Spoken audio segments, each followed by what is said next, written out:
குடும்பத்தில் ஒருத்தர் அனுசரிப்பு தன்மைங்கிறது ரொம்ப அவசியம்.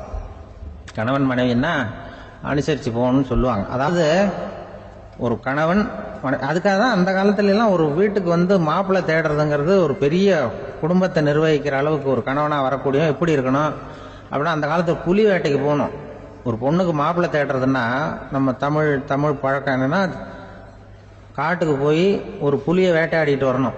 அந்த புலி பல்லு அல்லது நகத்தை கொண்டுட்டு வரணும் அந்த இளைஞன்.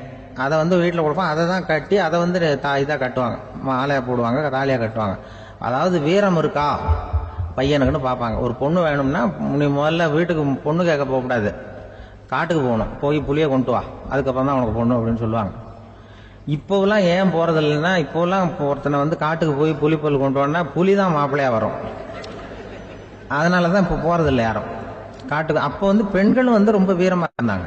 பெண்கள் மூலம் அந்த காலத்தில் எப்படின்னா, முறத்தாலேயே புலியை துரத்துவாங்களாம். நம்ம பழைய பாட்டில எல்லாம் பார்த்துருப்பீங்க, முறத்தால புலியை விரட்டினாங்கன்னு வரும் பழைய பாட்டை. ஒரு அந்த அளவுக்கு பெண்களுக்கு வீரம். இப்போ கல்யாணம் ஆகி இந்த காலத்தில் ஒரு கணவனை வந்து விரட்டிட்டு வந்தாங்களாம் முறத்தை எடுத்துக்கிட்டு. ஒரு மனைவி அவன் பயந்துட்டு வெளில ஓடி வரான், பின்னாடி முறத்தை எடுத்துட்டு அந்த அம்மா ஓடி வருது. இவனை தனியாக பிடிச்சி கொண்டு போய், என்னப்பா இந்த மனைவிட்டு இப்படி பயந்து ஓடி வரைய, முறத்தால துரத்துறா இப்படி வரைய அப்படின்னு தான் அவன் அப்படியே தடுமாறிட்டு, அதெல்லாம் ஒன்றும் இல்லை, அவன் என்ன புலியாக நினைக்கிறா அப்படின்னு ஒரு பெருமையாக சொல்லிட்டானான். அந்த காலத்தில் புலியை தான் முறத்தால விரட்டினாங்க, இப்போ புருஷனை விரட்டுறாங்க அப்படின்னு சொல்லி. அப்படி அந்த காலத்தில் வந்து கணவனுக்கு ஒரு குடும்பத்தை நிர்வகிக்கிற திறமை இருக்கா, உடல் வலிமை தான் முக்கியம். இப்போ கூட மதுரை பக்கத்தில் ஐயாவுக்கு தெரியும், அந்த இளவட்டக்கல்லுன்னு ஒரு ஊர் எல்லையில் கிடக்கும். ஊர் எல்லையில் ஒரு பெரிய கல் கிடக்கும். அந்த ஊருக்கு பொண்ணு கேட்க போகிறவங்க அந்த கல்லை தலைக்கு மேலே தூக்கி காட்டணும். அப்படியே தூக்கி தலைக்கு மேலே வசதி கீழே போடணும். அந்த வலு இருந்தால் தான் நீங்கள் அந்த ஊருக்குள்ளேயே போகலாம், பொண்ணு கேட்கறதுக்கு போகலாம். இல்லைன்னா நீ திரும்பி போக வேண்டியதான். அந்த வலிமை இருக்கா மாப்பிள்ளைன்னு பார்க்குறாங்க. இளவட்டக்கல்லுன்னு பேர். அப்போ என்ன பண்ணாங்கன்னா, ஒரு 1000 வருஷத்துக்கு முன்னாடி அந்த கல்லை தலைக்கு மேலே தூக்கி கீழே போடுவாங்களாம். ஒரு 500 வருஷத்துக்கு முன்னாடி அப்படி கொஞ்சம் தூரம் இடுப்பு அளவுக்கு தூக்கி கீழே போட்டுக்கிட்டு இருந்திருக்கிறாங்க.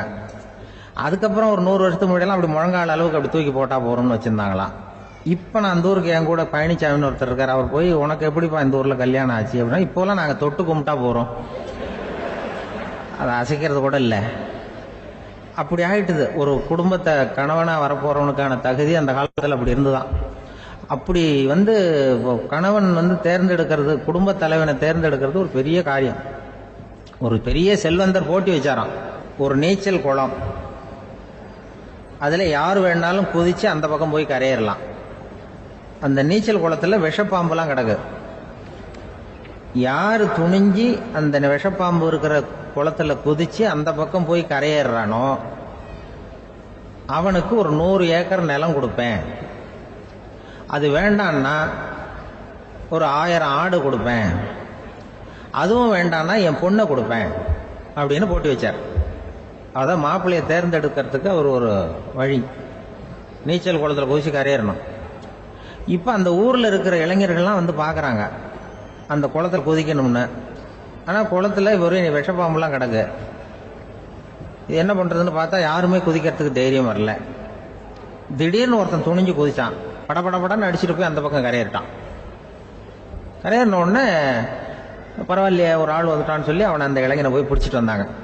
அந்த பெரியவர் கேட்டார், ஏப்பா இவ்வளவு பெரிய விஷப்பாம்பெல்லாம் கிடக்கிற நீச்சல் குளத்தில் நீ துணிஞ்சு குதிச்சு கரையேறி இருக்கிற, உனக்கு என்ன 1000 ஏக்கர் நிலம் கொடுத்துருவா, 100 ஏக்கர் நிலம் கொடுக்கவா சொல்கிறபடி அப்படின்னா, வேண்டாம் சார்ன்றான். ஓஹோ அப்படின்னா ஒரு 1000 ஆடு வேணுமா உனக்கு அப்படின்னா, அதுவும் வேண்டாம் சார்.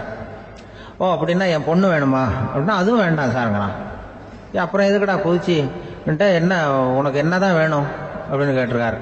என்னை எவன் பிடிச்சி தள்ளி விட்டவன்னு தெரியணும் அப்படின்றான். அதுக்காக அவன் பார்த்துருக்கான். அப்படி இருந்தால் தான் துணிச்சல் வரும் இந்த காலத்தில்.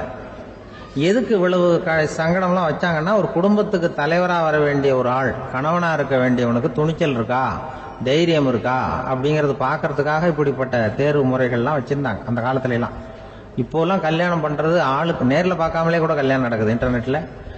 இப்போ சர்டிஃபிகேட் கேட்குறாங்க, நோய் நொடி இல்லாமல் இருக்காரா பார், காட்டுக்கெலாம் போக வேண்டாம், நேராக ஆஸ்பத்திரிக்கு போய் ஒரு சர்டிஃபிகேட் வாங்கிட்டு வா, உனக்கு ஒன்றும் வியாதி இல்லைன்னு ப்ரூவ் பண்ணு, அதுக்கப்புறம் பார்த்துக்கலாம், மற்றதை பேசுவோம் அப்படின்னு சொல்லி அப்படி இருக்குது நிலைமை. அதனால் குடும்பத்தில் வந்து அந்த கணவனாக இருக்கிற வேண்டியவனுக்கு பொறுப்பு அதிகம். ஏன்னா எல்லாத்தையும் அனுசரித்து போக வேண்டியதாக வந்தான். ஒரு பெரிய கிராமம். அந்த கிராமத்துல ஒரு பண்ணையார் வீடு. அதுதான் அந்த கிராமத்திலேயே பெரிய வீடு. ஒரு நாள் ஒரு திருடன் அந்த கிராமத்துக்கு வந்தான். சுத்தி பார்த்தான். அந்த பண்ணையார் வீடு கண்ணுல பட்டுது. இன்னைக்கு ராத்திரி இந்த வீட்டுல தான் நம்ம தொழில் ஆரம்பிக்கணும் அப்படின்னு சொல்லி அவன் முடிவு பண்ணிக்கிட்டான். ஏன்னா அதுதான் அந்த கிராமத்திலே கொஞ்சம் பெரிய வீடு. அங்கதான் அவன் எதிர்பார்க்கறது ஏதாவது கிடைக்கும் அப்படிங்கறது அவனுடைய முடிவு. நடு ராத்திரி அவன் மெதுவா சுவரேறி குதிச்சு அந்த பெரிய வீட்டுக்குள்ள புகுந்தான். அங்க போய் பார்த்தா முக்கியமான இடங்கள்ல எல்லாம் காவலுக்கு ஆள் நின்றுட்டு இருக்கிறாங்க ராத்திரி நேரத்துல. சரி, இந்த வீட்டுல நம்மால திருட முடியாது அப்படின்னு முடிவு பண்ணிட்டு மெதுவா வந்த வழியிலேயே திரும்பி வந்தான். அந்த சமயத்துல காலில் ஏதோ தட்டுப்பட்டது. என்னது அப்படின்னு சொல்லி குனிஞ்சு பார்த்தா அங்க ஒரு பெரிய வெங்காய மூட்டை அடுக்கி வச்சிருக்கிறாங்க. சரி, வந்ததுக்கு வெறுங்கையோட திரும்ப வேண்டாமே அப்படின்னு சொல்லி கையில இருந்த ஒரு பெரிய பை நிறைய அதை அள்ளி போட்டுக்கிட்டான். வெங்காயத்தை போட்டுக்கிட்டு புறப்படுற சமயத்துல கப்புன்னு கழுத்துல ஒரு கை வந்து விழுந்தது. ஆள் மாட்டிக்கிட்டான். அதாவது காவலாளிகள் அவனை புடிச்சு வச்சுக்கிட்டாங்க. மறுநாள் காலையில அந்த திருடனை பண்ணையார் முன்னாடி கொண்டுட்டு போய் நிறுத்தினாங்க. ஐயா, இந்த ஆளு ராத்திரி நம்ம வீட்டுல திருடுறதுக்காக வந்தான். வெங்காயத்தை அள்ளிட்டு புறப்படுறப்ப மாட்டிக்கிட்டான் அப்படின்னாங்க. அவரு பார்த்தாரு. என்னப்பா இவங்க சொல்றது உண்மைதானான்னு கேட்டார். ஆமான்னு ஒத்துக்கிட்டான் அந்த ஆளு. பண்ணையார் அதுக்கப்புறம் கொஞ்சம் யோசனை பண்ணார். அப்புறமா தீர்ப்பு வழங்கினார். இத பாருப்பா, நீ இங்க திருட வந்தது குற்றம். அதுக்காக நீ 100 ரூபாய் அபராதம் செலுத்தணும், அல்லது 100 கசையடிகள் வாங்கணும். அதுவும் இல்லைன்னா நீயே திருடுன அவ்வளவு வெங்காயத்தையும் பச்சையா என் கண் முன்னாடியே சாப்பிட்டுணும். இதுல எந்த தண்டனைய ஏத்துக்கிறது அப்படிங்கறத பத்தி நீயே யோசனை பண்ணி முடிவு எடுத்துக்கலாம் அப்படின்னு சொல்லிவிட்டார். அதாவது இவனே முடிவு பண்ணிக்க வேண்டியது. 100 ரூபா பணம் கட்டுறியா, இல்லது சாட்டை அடி வாங்குறியா, அல்லது வெங்காயத்தை சாப்பிடுறியா, இதுதான் அவர் கொடுத்தது. நீயே முடிவு பண்ணி சொல்லுன்னு விட்டார். திருடன் கொஞ்ச நேரம் யோசனை பண்ணி பார்த்தான். அவனுக்கு இருக்கிறதுலயே ரொம்ப சுலபமா தெரிஞ்சது இந்த வெங்காயத்தையே சாப்பிட்டுறேன்ட்டான். ஐயா, நான் இந்த வெங்காயத்தையே சாப்பிட்டுறேன், அதுதான் எனக்கு கொஞ்சம் சுலபமா தெரியுதுன்னா சரின்னு விட்டார் பண்ணையார். அப்படியே எல்லாத்தையும் கொண்டு வந்து கொட்டினாங்க. ஒவ்வொன்னா எடுத்து சாப்பிட ஆரம்பிச்சான். கொஞ்ச நேரம் சுவாரஸ்யமா சாப்பிட்டான். அதுக்கப்புறம் வாய் எரிய ஆரம்பிச்சுட்டுது. கண்ணு ரெண்டும் செவந்து போச்சு. கண்ணுல இருந்து தார தாரையா கண்ணீர் வழிய ஆரம்பிச்சுட்டுது. ஒரே எரிச்சல். அவனால தாக்கு பிடிக்க முடியல. வெங்காயம் பாதி கூட தீரல. பார்த்தான், சரி இது நமக்கு சரிப்பட்டு வராது அப்படின்னு முடிவு பண்ணிட்டான். ஐயா, என்னை மன்னிச்சுக்கோங்க, இது என்னால முடியாது போல இருக்கு, பேசாம எனக்கு 100 சாட்டை அடியா கொடுத்துருங்க அப்படின்னா. அவரும் சரின்னார். சாட்டை அடி விழ ஆரம்பிச்சது. அதுவும் ஆரம்பத்துல ஒரு மாதிரியா இருந்தது. ஒரு 60 அடிகள் விழுற வரைக்கும் தாங்கினான். அதுக்கு மேல அவனால முடியல, தாக்கு பிடிக்க முடியல. ஐயா, என்னை மன்னிச்சுக்கோங்க அப்படின்னு மறுபடியும் பண்ணையார் காலில் விழுந்தான். ஐயா, இதுவும் எனக்கு சரிப்பட்டு வராது போல இருக்கு, பேசாம 100 ரூபா அபராதமே கட்டிவிடுறேன் அப்படின்னா. அதே மாதிரி பணத்தை எடுத்து கொடுத்துட்டு அவன் பாட்டுக்கு போனான். இப்படி ஒரு கதை உண்டு. இந்த கதைய உலக புகழ்பெற்ற மனோதத்துவ மேதை எம் ஸ்காட் பெக் ஒரு உதாரணமா எடுத்து சொல்றார். எதுக்காக அவர் எடுத்து சொல்றாருன்னா, இந்த முடிவெடுக்கும் திறன் அப்படிங்கறத விளக்கறதுக்காக. வாழ்க்கையில முடிவெடுக்கிற திறன் நம்ம ஒவ்வொருத்தருக்கும் ரொம்ப அவசியம். எந்த சந்தர்ப்பத்துல எப்படி முடிவெடுக்கிறோம் அப்படிங்கறத வச்சுதான் நம்ம வாழ்க்கை அமையும். எவ்வளவுதான் பணம் இருந்தாலும் சரி, எவ்வளவுதான் படிச்சிருந்தாலும் சரி, இந்த முடிவெடுக்கிற திறன் சரியா இல்லைன்னா வாழ்க்கையில பல சறுக்கல்களை சந்திக்க வேண்டியிருக்கும். நாம முடிவுகள் எடுத்தா அந்த முடிவுகளால ஏற்படக்கூடிய விளைவுகளுக்கு நாம பொறுப்பு ஏற்க வேண்டி இருக்குமே அப்படிங்கிற பயத்தினால முடிவெடுக்கிற அதிகாரத்தை பல சமயங்கள்ல நாம மற்றவங்களுக்கு தாரவாத்து கொடுத்துடுறோம். நாமே முடிவெடுக்கக்கூடிய திறமையை வளர்த்துக்கிறது தான் ரொம்ப முக்கியம். ஒருத்தர் சொன்னார், சார், சின்ன சின்ன பிரச்சனைகள்ல எல்லாம் எங்க வீட்டுல என் மனைவி முடிவு எடுக்க விட்டுருவேன், பெரிய பிரச்சனைகள்ல எல்லாம் நான் தான் முடிவு எடுப்பேன் அப்படின்னார். பரவாயில்லையே அப்படின்னு சொல்லி, சின்ன சின்ன பிரச்சனைகள்னா எதுங்க அப்படின்னு கேட்டேன். ஒன்றும் இல்லை, இந்த வீட்டு வருமானத்தை பெருக்கிறது எப்படி, வீட்டு செலவை சரி கட்டுறது எப்படி, வீட்டு செலவுக்கு வாங்கியிருக்கிற கடனை அடைக்கிறது எப்படி, இதெல்லாம் சின்ன சின்ன பிரச்சனைகள். என் மனைவி கிட்ட முடிவு எடுக்கிற விஷயத்த விட்டுருவேன்னார். பெரிய பிரச்சனை தான் நான் எடுத்துக்குவேன்னார். அப்படின்னா பெரிய பிரச்சனைன்னா எது சார் அப்படின்னு கேட்டேன். அது என்னன்னா, இந்த உலக பொருளாதாரத்தை மேம்படுத்துறது எப்படி, 21ஆம் நூற்றாண்டுல என்னென்ன சவால்களை சந்திக்க வேண்டியிருக்கும் உலகம், இதெல்லாம் நான் பார்த்துக்குவேன் அப்படின்னார். பாருங்க, இது பிரச்சனைகள்ல இருந்து தப்பிக்கிற வழி. அதனால வாழ்க்கையில பிரச்சனைகளை சந்திக்கிறதுக்கு தயங்கப்படாது. அதே மாதிரி சரியான நேரத்துல சரியான முடிவு எடுக்கிறதுக்கு நாம கத்துக்கணும். அது ரொம்ப முக்கியம். ஒரு 600 வருஷத்துக்கு முன்னாடி மனுஷனுக்கு எவ்வளவு நெருக்கடி இருந்ததோ அது போல 40 பங்கு இப்ப அதிகமாயிட்டு தான் கண்டுபிடிச்சு சொல்லியிருக்கிறாங்க. அவ்வளவு நெருக்கடிக்கு மத்தியில நாம வாழ்ந்துகிட்டு இருக்கிறோம். ஒரு 600 வருஷத்துக்கு முன்னாடி என் தலையில 1 கிலோ வச்சுக்கிட்டு நின்னேன்னு வைங்க, இப்ப 40 கிலோ வச்சுக்கிட்டு நிக்கிறேன். அப்படி ஒவ்வொரு மனுஷனுக்கும் வாழ்க்கையில நெருக்கடி அதிகமா போச்சு. இந்த நெருக்கடியில முன்னாடிலாம் யாரோ ஒருத்தர் தான் தியானம் பண்ணுவாங்க. தியானம்னா ஒருத்தர் 2 பேர் காட்டுக்கு போய் தியானம் பண்ணிட்டு இருப்பாங்க 600 வருஷத்துக்கு முன்னாடி. இப்ப வீட்டுக்கு வீடு தியானம் நடக்குது. ஏன்னா அந்த அளவுக்கு வாழ்க்கையில ஒரு நிம்மதி வேணும் அப்படின்னு சொல்லி பண்ணிட்டாங்க. அதுக்குதான் இயற்கை கொடுத்துருக்கிற ஒரு இயற்கையான வைத்தியம் தான் சிரிப்புங்கிறது. இதை பத்தி பெரியவங்க எல்லாம் இப்ப ஆராய்ச்சி பண்ணிட்டு இருக்கிறாங்க. சிரிப்புங்கிறது நாம பிறந்து ஒரு 6 மாசத்துல தான் முதல் தடவையா விவரமா சிரிக்க ஆரம்பிக்கிறோமா. நாம பிறந்து 6 மாசத்துக்கு, அதாவது முதல் தடவை சிரிக்க ஆரம்பிக்கிறது ஒரு 6வது வாரம், 1.5 மாசத்துல தான் குழந்தை விவரமா சிரிக்க ஆரம்பிக்குது. அப்புறம் அப்படியே சிரிக்க ஆரம்பிக்கிறோம். அதெல்லாம் இப்ப கணக்கு எடுத்துருக்குறாங்க. ஒரு குழந்தை ஒரு நாளைக்கு 200 தடவை சிரிக்குதான் ஒரு குழந்தை. பெரியவங்க எல்லாம் 15 தடவை சிரிக்கிறாங்களாம். 200 தடவை சிரிச்சுக்கிட்டு இருந்த நாம அப்படியே குறைஞ்சு 15 ஆயிட்டு. அதனாலதான் இருதய நோயெல்லாம் வருது, ஹார்ட் அட்டாக்லாம் வருதுன்னு கண்டுபிடிச்சிருக்கிறாங்க. 200 சிரிப்புக்கு அது இயல்புத்தன்மை, மனுஷனுடைய இயல்புத்தன்மை சிரிக்கிறது. அதுக்கு ஜோக்கே தேவைப்படாது. ஆனா இப்ப காலங்காலமா நாம என்ன போதிக்கப்பட்டு வந்திருக்கிறோம்னா, சிரிப்புங்கிறது ஒரு பாவமான செயல். ஒரு முதலாளிக்கு முன்னாடி தொழிலாளி சிரிச்சா மரியாதை குறைச்சல், ஒரு கணவனுக்கு முன்னாடி மனைவி சிரிச்சா மரியாதை குறைச்சல், அது மாதிரி ஒரு வாத்தியாருக்கு முன்னாடி பையன் சிரிச்சா மரியாதை குறைச்சல், ஒரு ஆபீசருக்கு முன்னாடி பியூனு சிரிச்சா மரியாதை குறைச்சல், இப்படின்னு சொல்லி சிரிப்புங்கிறது ஏதோ மரியாதை குறைவான செயல்னு காலங்காலமா நாம போதிக்கப்பட்டு வந்திருக்கிறோம். இப்ப மரபு ரீதியாவே அந்த சிரிப்பு நம்மகிட்ட சிறைப்பட்டு இருக்குதான், அடங்கி போச்சு. அந்த சிறைப்பட்டு இருக்கிற சிரிப்பை வெளியில கொண்டு வர்றதுக்கு தான் ஜோக்குன்னு ஒரு சாவியை போட வேண்டியிருக்கு. வேற இந்த ஜோக்குக்கும் சிரிப்புக்கும் சம்பந்தம் இல்லை. அதை ஏற்கனவே இருக்கிறத வெளில கொண்டு வரதுக்கு ஒரு சாவி மாதிரி உபயோகப்படுதுன்னு இப்ப அதை பத்தி ஆராய்ச்சி பண்றவங்க எல்லாம் சொல்றாங்க. ஏன்னா சிரிப்புக்கு ஜோக்கு தேவைப்படாது. இப்போ ஒரு குழந்தை தொட்டில படுத்திருக்குன்னு வைங்களேன், குழந்தை தொட்டில இருக்கு, அது முகத்துக்கிட்ட போய் ஒரு கிளுகிழுப்பை ஆட்டுங்க சிரிக்கும். அந்த கிளுகிழுப்பை சத்தமே சிரிக்க வைக்கிறதுல அதுதான் மனுஷனுடைய இயல்புத்தன்மை. அது என்ன ஜோக்காது? சத்தம். ஒரு கிளுகிழுப்பையை கொண்டு போய் குழந்தை முகத்துக்கிட்ட ஆட்டினா சிரிக்குதே, அதுதான் இயல்புத்தன்மை. அதே கிளுகிழுப்பையை ஒரு தாத்தா மூஞ்சிக்கிட்ட ஆட்டுங்க, கோவம் வந்துடும், அடிக்க வருவார். என்னடா விளையாட்டு இது அப்படிமாரு. ஏன்னா அவர் சிரிச்சுட்டு இருந்தவர், அப்படி இருந்தவர் ஒரு காலத்துல. ஒரு கிளுகிழுப்பைக்கு சிரிச்சவர் ஒரு காலத்துல இப்ப கோவப்படுறாருன்னா அந்த அளவுக்கு நம்ம மாறி போயிட்டே வந்துட்டு இருக்கிறோம்.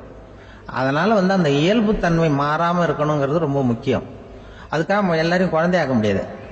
மனுஷன் எல்லாரும் இனிமே வயசுங்கிறது கூட ஆகிட்டே தான் இருக்கும். அதுக்காக குறைச்சிக்கிட்டே போக முடியாது. அதுக்கு யாராவது மருந்து கண்டுபிடிச்சாதான் உண்டு. ஆனா ஒருத்தர் மருந்து கண்டுபிடிச்சாராம், சொல்லுவாங்க.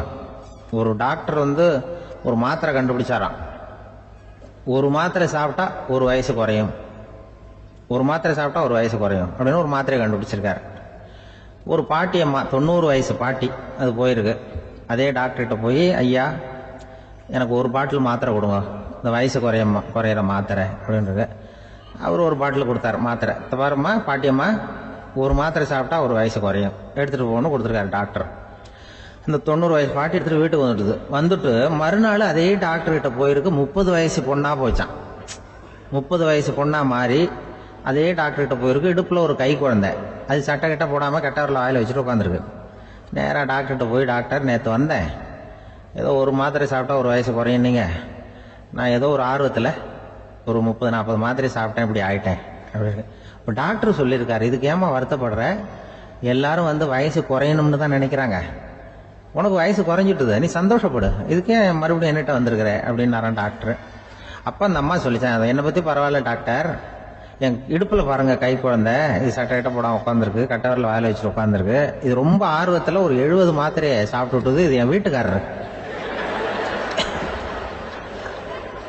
இவர் வந்து இடுப்பு விட்டு கீழே இறங்க மாட்டேங்கிறாரு. நான் எதையாவது கொடுத்து இனிமேதான் வயசை கூட்டி இறக்கி விடுவேன் டாக்டர் அப்படின்னு தான். அவர் வந்து ஏதோ நமக்கு அதுக்கும் சம்மந்தம் இல்லைங்கிற மாதிரி கட்டாரில் வச்சுட்டு அவர் பாட்டு உட்காந்துருக்காரு. ஏதோ நமக்கு இந்த உலகமே இல்லை, நமக்கு சம்மந்தம் இல்லைங்கிற மாதிரி உட்காந்துருக்காரு. இப்படியே நான் தூக்கிட்டு எங்கே அலையிறது அப்படின்னு தான். அதனால வந்து வயசை குறைக்கிறது இயற்கைக்கு விரோதமாக நாம் பண்ண முடியாது. ஆனால் இந்த இயல்பு தன்மை மாறாமல் வச்சுக்கலாம். குழந்தை மாதிரி மாற முடியாதே தவிர அந்த குழந்தை தன்மையோடு வாழறதுக்கு கற்றுக்கணும். அதுதான் வாழ்க்கையில இன்பமாக வாழறதுக்கு வழி. குழந்தை தனமாக இருக்கக்கூடாது, குழந்தை தன்மையோடு இருக்கணும்னு சொல்லுவாங்க. குழந்தை தன்மைங்கிறது வேற, குழந்தை தனம்ங்கிறது வேற. அப்படி ஒரு மாத்திரை கண்டுபிடிச்சிட்டா இப்போ யாராவது ஒருத்தவங்க இடுப்பில் குழந்தைய தூக்கிட்டு போனால் போய் கேட்கணும், ஏம்மா இது ஏன் வீட்டுக்காரரா உன் குழந்தையா அப்படின்னு கேட்டு அதுக்கப்புறம் அவருக்கு வணக்கம் சொல்லணும். இப்படிலாம் ஆகிடும் நிலைமை. இயற்கையை வந்து நம்ம மாற்ற முடியாது, அதுக்கு தகுந்தாப்புல தான் நாம் வந்து பண்ணணும். குழந்தை தன்மையோடு வாழறதுக்கு குடும்பத்தில் குழந்தை தன்மைங்கிறது எப்படின்னா, இப்போ ஒரு சில பேருக்கு அந்த குழந்தை தன்மை உண்டு. ஒரு வீட்டில் ஒரு புள்ள படுத்திருக்கு, அம்மா வந்து எழுப்புறாங்க, காலேஜுக்கு நேரமாச்சு எழுந்திருப்பா, காலேஜுக்கு நேரமாச்சு எழுந்திருப்பா அப்படின்னு. அந்த அம்மா அந்த புள்ள சொல்லியிருக்கு, ஐயோ எனக்கு காலேஜுக்கு போகிறதுக்கு பிடிக்கலம்மா, என்னை வந்து தொந்தரவு பண்ணாத, காலேஜுக்கு போகிறதுக்கு எனக்கு பிடிக்கல அப்படின்னு தான். அப்போ அந்த அம்மா சொல்லியிருக்கு, ஏன் உனக்கு காலேஜுக்கு போகிறதுக்கு பிடிக்கல, கல்லூரிக்கு போகிறதுக்கு, அதுக்கு 2 காரணம் சொல்லு அப்படின்னு இருக்கா. அப்போ அந்த புள்ள சொல்லிச்சான், ஏன் பிடிக்கலன்னா கல்லூரியில் இருக்கிற வாத்தியாருக்கும் என்ன பிடிக்க மாட்டேங்குது, ஆசிரியர்களுக்கும். 2வது காரணம் கல்லூரியில் படிக்கிற மாணவர்களுக்கும் என்ன பிடிக்கல, அதனால நான் காலேஜுக்கு போக மாட்டேன்ற குழந்தை புள்ள சொல்லியிருக்கு. அம்மா வந்து அப்படிலாம் நீ இதுக்காக போகாமல் இருக்கக்கூடாது, நீ போய் தான் ஆகணும் அப்படின்னு பிடிவாதமாக அந்த அம்மா பிள்ளைய எழுப்பினாங்களாம். சரி நான் எதுக்கு காலேஜ் போகணும்னு சொல்கிறேன், அதுக்கு நீ 2 காரணம் சொல்லு அப்படின்னு தான் அந்த புள்ள. அப்போ அந்த அம்மா சொன்னாங்களாம், நீ ஏன் காலேஜுக்கு போகணும்னா முதல் காரணம் உனக்கு வயசு 52, 2வது காரணம் நீ தான் பிரின்சிபால் அப்படின்னு தான். என்ன இருந்தாலும் அவங்க அம்மாவுக்கு அது புள்ள தானே. அதுதான் குழந்தை தன்மைங்கிறது. 52 வயசுலையும் குழந்தை தன்மையோடு இருக்கார் பாருங்க, அதுதான் அந்த குழந்தை தன்மையோடு வாழறது தான் வெற்றிக்கு வழின்னு சொல்லுவாங்க. இந்த உலகத்துல எத்தனை வகையான மனிதர்கள் இருக்கிறாங்க, ஒவ்வொரு மனிதனுமே ஒவ்வொரு வகை அப்படிங்கிறாங்க விஞ்ஞானிகள். மனிதர்களை 3 வகையா பிரிக்கலாம் அப்படின்னு சொல்றாங்க மெய்ஞானிகள். இவங்களை பத்திலாம் ஏற்கனவே நாம பேசியிருக்கிறோம்.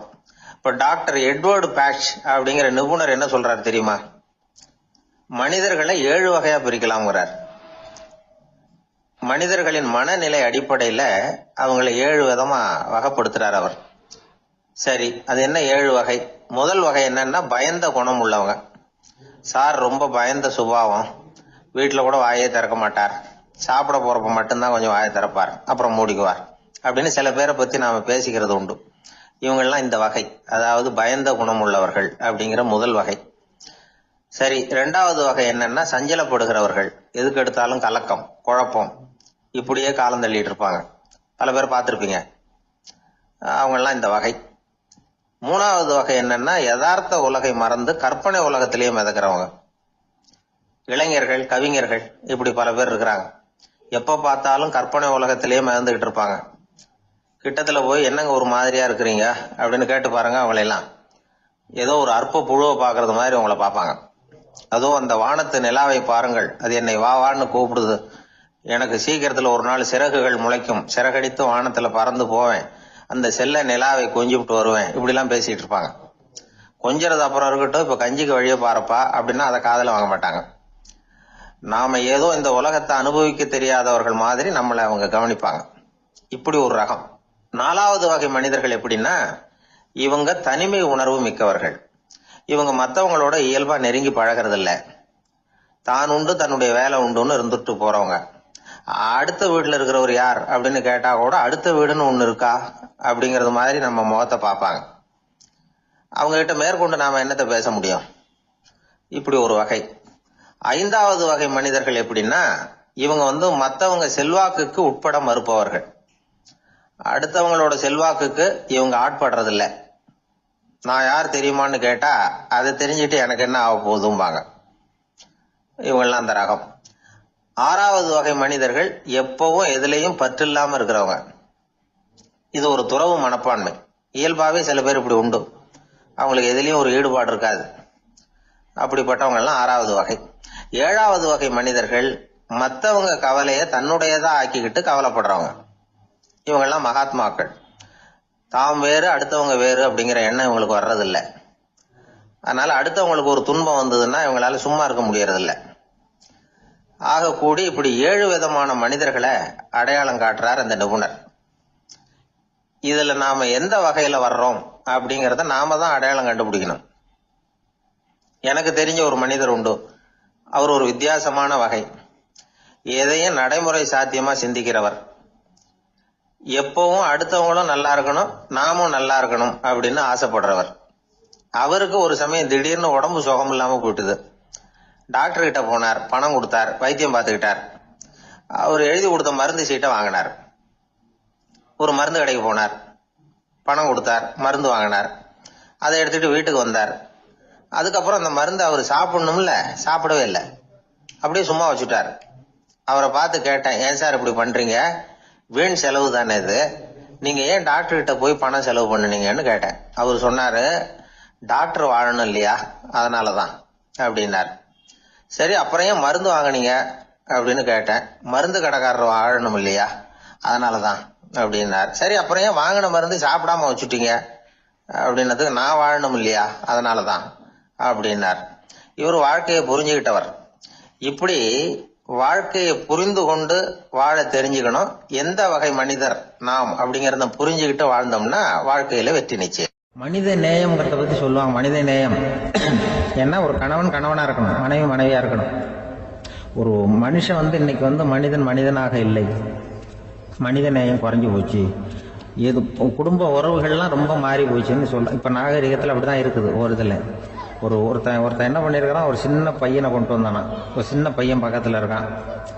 ஒரு பெரியவர் கேட்டிருக்காரு, யாரப்பா அந்த பையன் அப்படின்னு கேட்டிருக்காரு. இவன் சொன்னானா, இந்த பையன் எனக்கு தூரத்து உறவு, எனக்கு தூரத்து உறவுன்னு இருக்கான். சரி, தூரத்து உறவுன்னா எப்படி அப்படின்னு கேட்டிருக்கான். இந்த பையன் எங்க அப்பாவுக்கு 8வது புள்ள அப்படின்னு. கூட பிறந்தவனே அவ்வளவு தூரமா போயிட்டான், 8வதா பிறந்த. அப்படி இருக்கு குடும்ப உறவுகள்ங்கிறது. மனுஷனுக்கு வேல்யூ விஞ்ஞானம் எப்படி போட்டிருக்குன்னா, ஒரு மனித உடம்புல இருக்கிற கால்சியத்தை மட்டும் தனியா எடுத்தா ஒரு சின்ன ரூமுக்கு வெள்ளை அடிக்கலாமா. ஒரு மனுஷ உடம்புல இருக்கிற பாஸ்பரஸை மட்டும் தனியா எடுத்தா ஒரு 40 நெருப்பூச்சி தயார் பண்ணலாம். ஒரு மனுஷ உடம்புல இருக்கிற இந்த கொழுப்பு சத்தை மட்டும் தனியா எடுத்தா ஒரு 7-8 சோப்பு கட்டி தயார் பண்ணலாம். அது மாதிரி ஒரு மனுஷ உடம்புல இருக்கிற இரும்பு சத்தை மட்டும் தனியா எடுத்தா ஒரு 2 அங்குல ஆணி 2 செய்யலாம். இவ்வளவுக்கும் விலை போட்டா 42 ரூபா 50 காசு. இதுதான் மனுஷனுக்கு விஞ்ஞானம் போட்டிருக்கிற விலை. அது எப்போ அது ஒசரும்னா, அவன் மனுஷனா இருக்கிற வரைக்கும் இருக்கிறப்ப. அதுவும் செத்து போனா அதுவும் கிடையாது, செத்து போனா அதுவும் குறைஞ்சிரும். மிருகங்களுக்கெல்லாம் அப்படி இல்லை, செத்ததுக்கு அப்புறம் விலை கூடும். அங்கெல்லாம் எல்லா ஊர்லயும் பாத்தீங்கன்னா உயிர் கோழி 50 ரூபா, உரிச்ச கோழி 60 ரூபான்னு போட்டிருக்கோம். செத்ததுக்கு அப்புறம் 10 ரூபா அதிகம். மனுஷனை நீ உயிர் மனுஷன் 42 ரூபா 50 காசு, செத்ததுக்கு அப்புறம் 52 ரூபான்னா நீயே வச்சுக்கிடாது, எனக்கு இது கண்டு போட்டு. அவன் எப்ப அவனுக்கு வேல்யூ கூடும்னா, மனிதன் மனிதனாக வாழும்பொழுதுதான் வேல்யூ கூடும். குடும்பத்துல அந்த அந்த பாசத்தோட வாழணும்னு கடவுள்கிட்ட கேட்டு சொன்னாங்களே, அதுதான். இந்த சமூகம்ங்கிறதும் ஒரு பெரிய குடும்பம் தான். அதனாலதான் இந்த நாட்டுக்கு உள்ள பெருமையை எல்லாரும் ஒற்றுமையா இருந்தா எதையும் சாதிக்கலாம்ங்கிறது தான் இந்த நாட்டுக்கு உள்ள பெருமை. அப்படி நிரூபிச்சோம். அதனால சமூகம்ங்கிறதும் ஒரு குடும்பம் மாதிரி இருக்கிறது தான் பெருசு. இப்ப சில இதெல்லாம் இப்போ ஜாதி மத வேறுபாடெல்லாம் நம்முடைய முன்னேற்றத்தை தடுக்கும். விலங்குகள் நம்மளோட மேலானது. அதான் ஒரு ஊர்ல ஒரு சிவன் கோயில் இருந்துதான். சிவன் கோயில்ல அந்த புறாவெல்லாம் வளர்ந்துகிட்டு இருந்திருக்கு. அந்த மாடத்துல, சிவன் கோயில் மாடத்துல புறாவெல்லாம் கூடி இருந்திருக்கு. உடனே அதுக்கு கும்பாபிஷேகம் பண்றதுக்காக ஊர்ல திட்டம் போட்டாங்க. சிவன் கோயிலுக்கு வெள்ளடிக்க ஆரம்பிச்சாங்க. வர்ணம் பூச ஆரம்பிச்சதும் அதுக்கு சாரம் கட்டுவாங்கல்ல, இந்த குச்சியெல்லாம் வச்சு சாரம் கட்டுவாங்க. உடனே இந்த புறாவெல்லாம் என்ன பண்ணிச்சான், இனிமே நம்ம இங்க வெள்ளை அடிக்கிறாங்க, கும்பாபிஷேகம் வருது, நம்ம இங்க குடியிருக்க முடியாது, எதிர்த்தாப்புல எங்க போகலான்னு பார்த்துருக்கு. இந்த உயரம் கோபுரத்துல இருந்த புறாவெல்லாம் எதிர்த்தாப்புல ஒரு மாதா கோயில் இருந்திருக்கு, சர்ச்சு. அங்க சில மாடங்கள்ல புறாவெல்லாம் இருக்குது, சில மாடம் இருக்கு. உடனே நம்மெல்லாம் அங்க போயிடும் கொஞ்சம் காலத்துக்குன்னு எல்லாம் புறப்பட்டு இந்த மாதா கோயிலுக்கு போயிடுது. அங்க போனா அங்க இருக்கிற புறாவோட சேர்ந்து இதுவும் குடியிருந்துட்டு இருக்கு. கொஞ்ச நாள் என்னாச்சு, அங்க கிறிஸ்துமஸ் வந்துட்டுது. கிறிஸ்துமஸ் வந்ததும் சரி இங்கேயும் வெள்ளடிக்க ஆரம்பிக்கிறாங்க. நம்ம மறுபடியும் எங்கடா போறதுன்னு பார்த்தா அங்க இருக்கிற புறாவோட சேர்ந்து இதுவும் சேர்ந்து நேரா ஒரு பள்ளிவாசல் இருந்தது. எதுக்கு அங்க இருக்கிற மாடத்துல போய் அங்க குடியேறிட்டுது எல்லாம். அவங்க போனா அங்க ரமலான் மாசம் வந்து ரம்ஜானுக்காக அதையும் புதுப்பிக்க ஆரம்பிச்சாங்க. இது என்ன பண்றதுன்னு சொல்லி இந்த 3 செட்டு புறாவும் சேர்ந்து என்ன பண்ணுச்சு, எங்க போலான்னு பார்த்தா மறுபடியும் அதுக்குள்ள இந்த சிவன் கோயில்ல கும்பாபிஷேகம் முடிஞ்சு போச்சான். முடிஞ்சிருக்கு, அங்க போடுவோம் எல்லாரும் சொல்லி எல்லா புறாவும் அந்த சிவன் கோயிலுக்கு வந்துடுது. அங்க போய் மாடத்துல குடியிருந்துட்டுது. அப்போ திடீர்னு ஒரு நாள் பார்த்தா ஒரே கலவரம் பூமியில எல்லாம் ஒருத்தனை ஒருத்தன் அருவாளை தூக்கிட்டு நிற்கிறான், குச்சி எடுத்து ஒருத்தனை சுட்டுக்கிறான், ஒரே கலவரம், சத்தம், ஒரே மத கலவரம் வந்துட்டுது ஊர்ல. அப்போ புறாவெல்லாம் மாடத்துல இருந்துக்கிட்டு ஒரு குஞ்சு புறா அவங்க அம்மாட்ட கேட்டுதான், இது என்ன இந்த மனுஷனுக்கு என்ன ஆச்சு, இந்த மனுஷனுக்கு என்ன ஆச்சு, அவன் கத்தியை தூக்கிட்டு நிற்கிறானே அப்படின்னு கேட்டுதான். ஒரு குஞ்சு புறா அவங்க அம்மாட்ட கேட்டுதான். அம்மா புறா இப்போ அம்மா அந்த புறா சொல்லிச்சான், மனுஷனுக்கு இப்போ மதம் பிடிச்சிருக்கு, அதான் கத்தியை தூக்கிட்டு நிற்கிறான் அப்படின்ட்டு. இப்போ நமக்கெல்லாம் பிடிக்கலையே அப்படின்னு தான். அப்போ அந்த புறா சொல்லிச்சான், அந்த பாருமா, நாம் வந்து இந்த சிவன் கோயிலில் இருந்தாலும் நமக்கு புறான்னு தான் பேர், இந்த மாதா கோயிலுக்கு போனாலும் நமக்கு புறான்னு தான் பேர், பள்ளிவாசலுக்கு போனாலும் நமக்கு புறான்னு தான் பேர். அந்த மனுஷன் அப்படி இல்லை, அவன் இங்கே இருக்கிற வரைக்கும் இந்துன்னு சொல்லுவான், அங்கே மாதா கோயில் இருந்தான்னா கிறிஸ்தவன்னு சொல்லுவான், பள்ளிவாசலில் இருந்தான்னா முஸ்லீம்னு சொல்லுவான். அப்போ குஞ்சு புறா அது என்ன இப்படி பண்ணுறாங்க மனுஷங்க, இப்போ அவங்கள விட நம்ம வசதி போல் இருக்க, நம்ம தேவலாம் போல் இருக்க அப்படின்னு தான் அந்த குஞ்சு புறா. அப்போ அந்த தாய் புறா சொல்லிச்சான், உண்மைதான், அதனால தான் நம்ம மேலான இடத்துல இருக்கிறோம், அவன் கீழே நிற்கிறான் இன்னமும் அப்படின்னு சொல்லிச்சுதான். அந்த குடும்பம்ங்கிறது, சமுதாயம்ங்கிறது ஒரு பெரிய குடும்பம், அது இந்த புறாகிட்டேருந்து மனுஷன் கற்றுக்க வேண்டியிருக்கு. அப்படி இருக்குது இன்னைக்கு மனுஷனுடைய நிலைமை. அதை வந்து புரிஞ்சுக்கணும். அப்படித்தான் ஒவ்வொரு இதுலேயும் நாம் வந்து நடந்து கொள்ள வேண்டியிருக்குது. மிருகங்கள்டேருந்து கற்றுக்கிற வாய்ப்பெல்லாம் இருக்குது. அப்படி சொல்லுவாங்க. ஒருத்தன் தன்னுடைய நண்பனை வழியில பார்த்தான், என்னப்பா லெட்டர் போட்டுனே கிடைச்சதா அப்படின்னா, ஓ கிடைச்சதேன்னா அவன். இவன் உடனே, ஏன்டா போய் சொல்ற, நான் உனக்கு லெட்டரே போடல, சும்மா தான் கேட்டேன், உடனே கிடைச்சிட்டுதுங்கிறிய அப்படின்னா. லெட்டர் போட்டேன்னு நீ போய் சொல்றப்போ அது கிடைச்சதுன்னு நான் போய் சொல்லக்கூடாதா அப்படின்னு நானா அவன். இப்படிப்பட்டவங்க சில பேர் இருந்தா கூட இன்னைக்கு கடிதம் மூலமா தொடர்பு கொள்ளாதவங்க இருக்கவே முடியாது. அந்த அளவுக்கு அது அவசியமான ஒன்னாயிட்டுது. இந்த அஞ்சல் அட்டைகள் எப்படி ஆரம்பமாச்சு தெரியுமா? ஆஸ்திரியா நாட்டுல ஒரு பேராசிரியர் இருந்தார். அவர் பேர் இம்மானுவேல் கர்மன். அவர் ஒரு நாள் ஒரு பத்திரிகையில கட்டுரை எழுதினாராம். இது நடந்தது 1869. அவர் எழுதின கட்டுரையில மக்கள் அதிகம் செலவு இல்லாம ஒருத்தருக்கு ஒருத்தர் தகவல் பரிமாறிக்கிறது எப்படி அப்படிங்கறத பத்தி எழுதியிருந்தார். அதுக்கு சில யோசனைகளை அவரே எழுதியிருந்தாராம். எப்படின்னா, அந்த கட்டுரையை எல்லாரும் படிச்சு பார்த்திருக்கிறாங்க, அவர் சொன்ன யோசனைகள் என்னன்னு. அது வந்து அரசாங்கத்தின் கவனத்துக்கு அது போச்சான். ஆகா, இது அவர் சொல்ற யோசனை நல்லா இருக்கும் போல் இருக்கு அப்படின்னு அவங்களே நினைச்சிருக்கிறாங்க. அவ்வளவுதான். உடனே அந்த யோசனையை நடைமுறைக்கு கொண்டுட்டு வந்தாங்களாம். பேராசிரியர் இம்மானுவேல் ஹெர்மனின் யோசனைப்படி அச்சடிச்ச அரசு முத்திரையோட அரசாங்கம் அஞ்சல் அட்டைகளை வெளியிட ஆரம்பிச்சுதான். 1869 அக்டோபர் 7ஆம் தேதி இது நடந்திருக்கு. உலகின் முதல் அஞ்சல் அட்டை வெளிவந்த நாள் அது. அப்பதான் அதுக்கு பேர் என்ன தெரியுமா? அதாவது கரஸ்பாண்டிங் கார்டு அப்படின்னு பேராது. அதுக்கப்புறம் என்ன ஆச்சுன்னா, உடனடியா அமெரிக்காவிலேயே இது மாதிரியான கார்டுகளை வெளியிட ஆரம்பிச்சுட்டாங்க. அங்க இதுக்கு என்ன பேர் தெரியுமா? Postal card. அதுக்கப்புறம் 1870 இங்கிலாந்துலயும் இதை வெளியிட்டாங்களாம். அதை வெளியிட்ட முதல் நாள் அன்னைக்கு என்ன நடந்தது தெரியுமா? மக்கள்லாம் ஏதோ நியாய விலை கடையில நிக்கிறது மாதிரி பெரிய பெரிய கியூ வரிசையில நின்று இதை வாங்கினாங்களாம். நம்ம நாட்டுல முதல் அஞ்சலகம் 1927 கல்கத்தாவில் ஆரம்பமாயிருக்கு. இன்னைக்கும் அஞ்சலகம் இல்லாத இடமே இல்லை. அந்த அளவுக்கு அஞ்சல் போக்குவரத்து அதிகமாயிருக்குது. அன்னைக்கு உள்நாட்டுல ஒருத்தருக்கு ஒருத்தர் தகவல் பரிமாற்றம் செய்து கொள்ள மலிவான ஒரு அஞ்சல் அட்டையை அரசாங்கம் வெளியிடலாம் அப்படின்னு பேராசிரியர் எழுதின கட்டுரை இன்னைக்கு எந்த அளவுக்கு ஆகியிருக்கு பாத்தீங்களா? ஒருத்தன் ஒரு தபால் பெட்டிக்கு பக்கத்துல தலைய வச்சுக்கிட்டு அவன் பாட்டுக்கு நின்றுட்டு இருந்திருக்கான். அங்க இருந்து இன்னொருத்தன் கேட்டிருக்கான், என்ன ஆச்சுன்னு. கொஞ்ச நேரத்துக்கு முன்னாடி இந்த தபால் பெட்டியில ஒரு கார்டு எழுதி போட்டேன், விவரம் எல்லாம் நல்லா தான் எழுதியிருக்கிறேன், ஆனா அட்ரஸ் எழுத மறந்துட்டேன் அப்படின்னு நானா. உடனே அவன், அதுக்காக கவலைப்படாத, நான் போட்ட கார்டுல அட்ரஸ் எல்லாம் பின்கோடு உள்பட கரெக்டா எழுதியிருக்கேன், ஆனா விவரம் எழுத மறந்துட்டேன் நானா. கவலைப்படாத, கொஞ்ச நேரத்துல தபால்காரர் வருவார், பெட்டியை திறந்ததும் நம்ம லெட்டர் கேட்டு வாங்கிக்கலாம்னா ஒருத்தன்.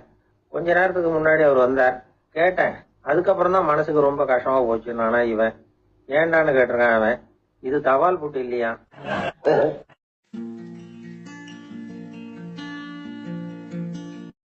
அளவுக்கு மிஞ்சினால் அமிர்தமும் நஞ்சு அப்படின்னு சொல்லுவாங்க.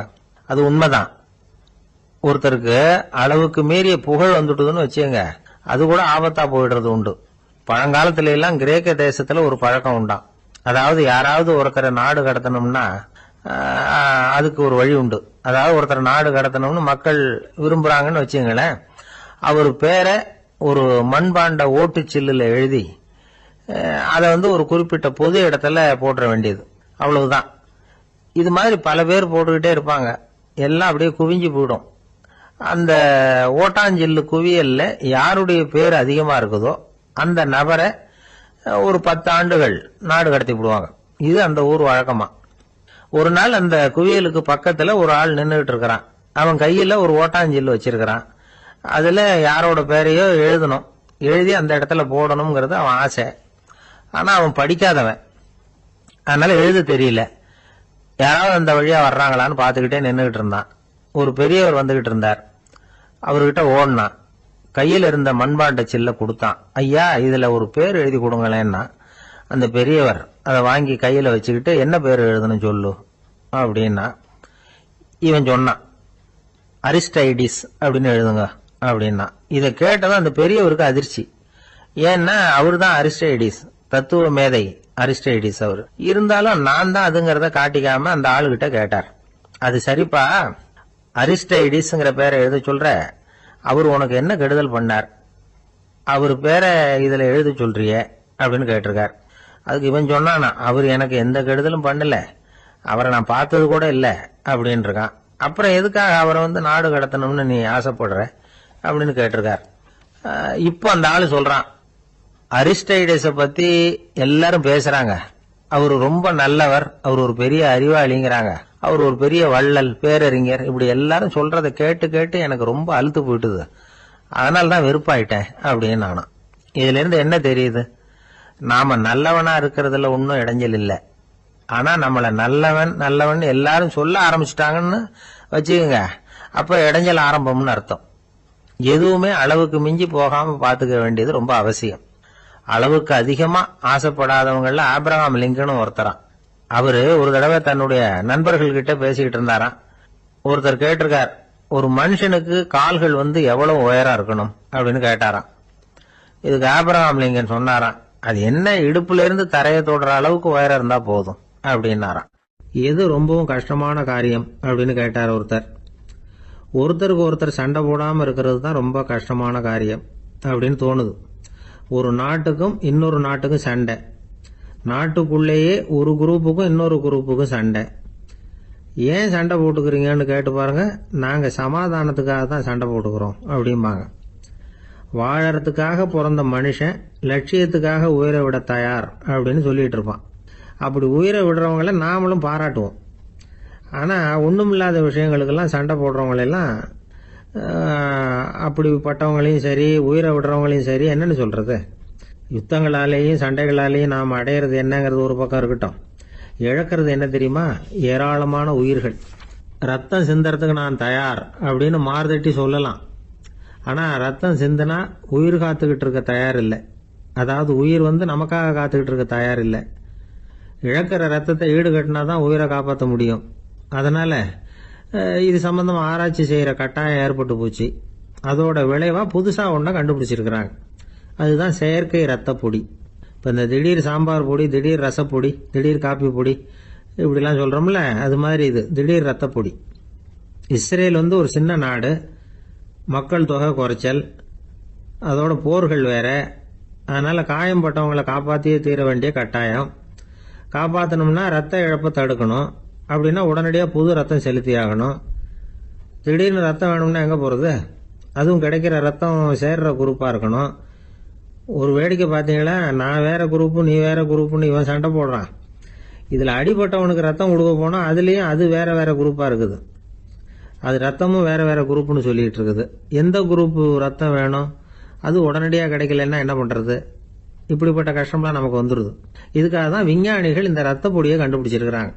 அதாவது ஒரு ஆள் அடிபட்டு போட்டான்னு வச்சுங்களேன், அவனுக்கு ரத்தம் கிடைக்கல, உடனே என்ன பண்ணலாம், இந்த சுத்தப்படுத்தப்பட்ட தண்ணீரை கொஞ்சம் எடுத்துக்க வேண்டியது, அதில் இந்த ரத்த பொடியை கரைக்க வேண்டியது. இப்போ இந்த செயற்கை ரத்தம் தயாராகிட்டுது. இதை அந்த ஆள் உடம்புல ஏற்றி விட்டுற வேண்டியது. இயற்கையாக நம்ம உடம்புல இருக்கிற ரத்தம் என்னென்ன வேலை செய்யுதோ அதே வேலையை இதுவும் செய்யும். அதாவது ஆக்சிஜனை உடம்புல எல்லா இடத்துக்கும் எடுத்துகிட்டு போகுது. அந்த வேலையை இந்த செயற்கை ரத்தமும் செஞ்சுருது. ஆனால் ஒரு விஷயம், இந்த செயற்கை ரத்தம் ஒரு அவசரத்துக்கு தான் உபயோகப்படுத்தலாம், ஒரு முதல் உதவி மாதிரி. அதை அப்படியே நிரந்தரமாக விட்டுற முடியாது. பின்னாடி தேவையான குரூப்பு உண்மையான ரத்தம் கிடைச்ச உடனே அதை செலுத்திக்கணும். உண்மையான ரத்தத்தை 20லேருந்து 40 நாள் வரைக்கும் தான் பாதுகாக்க முடியும். அதுவும் குளிர்பதன பெட்டியில். அதுக்குள்ளே உபயோகப்படுத்தலைன்னா அது வீணாக போயிடும். இந்த ரத்த பொடி அப்படி இல்லை, எவ்வளோ நாள் வேணும்னாலும் அப்படியே வச்சுருக்கலாம். குளிர்பதன பெட்டியும் தேவையில்லை. ஆனால் ஒன்று, இது தண்ணியில் கலந்து செயற்கை ரத்தமாக ஆக்கிவிட்டா அதோட வலு 72 மணி நேரம் தான், அதாவது 3 நாள். அதுக்குள்ளே அந்த ஆசாமியை எங்கேயாவது ஆஸ்பத்திரிக்கு தூக்கிட்டு போய் உண்மையான ரத்தத்தை கொடுத்துடணும். சண்டையில் அடிபடுறவங்க, சாலை விபத்தில் அடிபடுறவங்க, இவங்களுக்கெல்லாம் அவசரத்துக்கு கை கொடுத்து உதவுறது இந்த செயற்கை ரத்த பொடி. அதுக்கப்புறம் நாம் கொடுக்குற ரத்தம் தான் அவங்கள காப்பாற்றணும். இன்னைக்கு ரத்தத்தை தானமாக கொடுக்க தயாராக இருக்கிற நல்ல உள்ளங்கள் ஏராளம். எவ்வளவு ஆக்சிடென்ட், ஆப்ரேஷன், இதில் சம்மந்தப்பட்டவங்களை காப்பாற்றுறது நாம் தானமாக கொடுக்குற ரத்தம் தானே. ஒரு ஆக்சிடென்ட்டு, ஒரு ஸ்கூட்டர் ஒரு ஆள் மேலே மோதி விட்டுது, பார்த்து வரக்கூடாதா அப்படின்னு அந்த ஆள், நீ தான் பார்த்து நடக்கணும், ஏன்னா 20 வருஷமாக நான் அந்த ஸ்கூட்டரை ஓட்டிகிட்டு இருக்கிறேன் அப்படின்னு நானா இவன். இதுக்கு அவன் சொன்னானா, நீ தான் பார்த்து ஓட்டணும், ஏன்னா 40 வருஷமாக நான் இப்படி நடந்துகிட்டு இருக்கிறேன் அப்படின்னு நானா. ஒருத்தர் ஓடி வந்தார், இன்னொருத்தரை பார்த்து, சார் உங்கள் சைக்கிளை ஒரு நாள் இரவல் கொடுங்களேன், பக்கத்து ஊருக்கு போயிட்டு வர வேண்டியிருக்கு அப்படின்னார். இவர் சைக்கிளை கொடுத்து பத்திரமா கொண்டுட்டு போங்கன்னார். சார் இதை பத்திரமா கொண்டு போகிறேன், கவலையே வேணாம், ஏன்னா இது உங்களோட சைக்கிள் அப்படின்னு நான் நினைக்கல, என்னோட சைக்கிளாக நினைக்கிறேன் அப்படின்னார். அதுக்கப்புறம் தான் இவருக்கு உண்மையாகவே பயம் வந்துட்டுது. ஏன்னா அவர் சொன்னது மாதிரி அதை தன்னோட சைக்கிளாகவே நினச்சி தள்ளிட்டு போட்டா என்ன பண்ணுறது. எது எதை நம்முடையதா நினைக்கணுங்கிறதுக்கு ஒரு வரையறை இருக்குது. சில பேர் ஆஃபீஸையே வீடாக நினச்சி விடுறது உண்டு. அப்படிப்பட்டவங்க கூட வீட்டை ஆஃபீஸாக நினைக்கிறது இல்லை. ஏன்னா வீட்டில் இவர் ஆஃபீஸராக நடந்துக்க முடியறதில்லை. இதெல்லாம் ஒரு பக்கம் இருக்கட்டும், இப்போ விஷயத்துக்கு வருவோம். பொறியியல் மேதை டாக்டர் விஸ்வேஸ்வரய்யா இருந்தார் இல்லையா, பாரத ரத்னா விருதெல்லாம் கொடுத்தாங்களே. ஆஃபீஸ் வேலை வேற, சொந்த வேலை வேற அப்படிங்கிறதுக்கு ஒரு உதாரணமாக இருந்தவர் அவர். மைசூர் மகாராஜா கிட்ட திவானா இருந்தார். அவர் ஒரு நாள் அரசாங்க வேலை காரணமாக வெளியூர் போயிருந்தார். ஹாசன்கிற ஊருக்கு பக்கத்தில் ஒரு பயண மாளிகை, அங்கே தங்கிவிட்டார். ராத்திரி அங்கே தங்கி இருந்துட்டு விடிஞ்சதும் ஊருக்கு திரும்புறதாக திட்டம். ராத்திரி தூங்குறதுக்கு ரொம்ப நேரம் ஆயிட்டுது. ரொம்ப நேரம் வரைக்கும் அரசாங்க சம்பந்தப்பட்ட வேலைகளையே பார்த்துக்கிட்டு இருக்கிறார். அரசாங்க ஃபைல்கள் நிறைய இருந்தது. அதையெல்லாம் ஒவ்வொன்றா எடுத்தார், படித்து பார்த்தார், பரிசீலனை பண்ணார். அதில் எழுத வேண்டியதை எழுதினார், கையெழுத்து போட்டார். ஒரு வழியாக அந்த வேலையெல்லாம் முடிஞ்சுது. அதுக்கப்புறம் என்ன பண்ணார்னா, தன்னுடைய சூட்கேஸை திறந்தார். அதிலிருந்து 2 மெழுகுவத்தியை எடுத்து கொளுத்தி வச்சார். அந்த பயண மாளிகையில் அது வரைக்கும் எரிஞ்சுக்கிட்டு இருந்த மின்சார விளக்குகளை அணைச்சுட்டார். அதுக்கு பிறகு அந்த மெழுகுவத்தி வெளிச்சத்தில் சில புத்தகங்களை தொடர்ந்து படிக்க ஆரம்பிச்சிட்டார். அந்த பயண மாளிகையில் பணியாளராக இருந்தவர் இதை பார்த்துட்டு ஓடி வந்தார். மறுபடியும் மின் விளக்க போடுறதுக்காக போனார். விஸ்வேஸ்வரய்யா அதை பார்த்துட்டு போட வேணாம்ட்டாராம். இது வரைக்கும் நான் அரசாங்க அலுவல்களை கவனிச்சுக்கிட்டு இருந்தேன், அதனால மின் விளக்குகள் அப்போ எரிஞ்சதில் தப்பு இல்லை. இப்போ நான் புத்தகம் படிச்சுக்கிட்டு இருக்கேன், இது என்னுடைய சொந்த வேலை, இங்கே இருக்கிற மின் விளக்கு அதுக்காக ஏன் எரியணும் அப்படின்னு கேட்டாராம். இப்போ இருக்கிற சில அரசு பணியாளர்கள்கிட்ட இந்த சம்பவத்தை பேச்சோட பேச்சா சொல்லி பார்த்தேன். அவங்களால இதை ஜீரணிக்கவே முடியல. நேர்மை தேவைதான் சார், அதுக்காக அவ்வளவு தூரத்துக்கு அது தேவையா அப்படிங்கிறாங்க. விஸ்வேஸ்வரய்யா அப்படி பண்ணினது தான் ஒரு நேர்மையாளர் அப்படின்னு இந்த உலகத்துக்கு நிரூபிக்கணுங்கிறதுக்காக இல்லை. தான் அப்படி நடந்து காட்டினா தன்னை சுற்றி இருக்கிறவங்களும் அதை கேள்விப்படுறவங்களும் முடிஞ்ச அளவுக்கு பொது வாழ்க்கையில், அரசு பணியில் நேர்மையை கடைபிடிக்க முயற்சி பண்ணலாமே அப்படிங்கிறதுக்காகத்தான். இப்பவும் சில பேர் இருக்கிறாங்க, இவங்க ஆஃபீஸ் வேற வீடு வேறன்னு நினைக்கிறது இல்லை, அவ்வளவு உரிமை. ஒருத்தர் அப்படிதான், அவருக்கு அவசரமாக 5000 ரூபா தேவைப்பட்டது. ஆஃபீஸு பணத்தை எடுத்துக்கிட்டார். அந்த நேரம் பார்த்து ஆடிட் வந்துட்டுது, ஆப்பிட்டுக்கிட்டார். விசாரணை நடக்குது.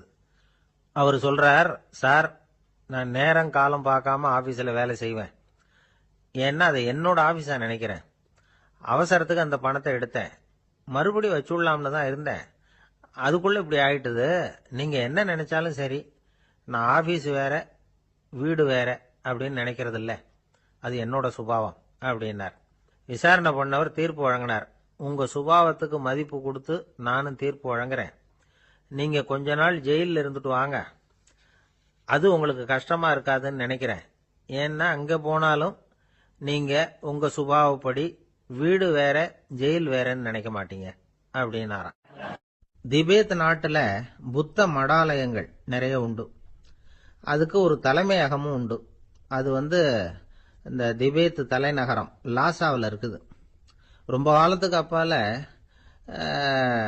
அதை பற்றியெல்லாம் நிறைய விவரங்கள் எழுதி வச்சிருக்கிறாங்க. அது இப்போவும் நமக்கு கிடைக்குது.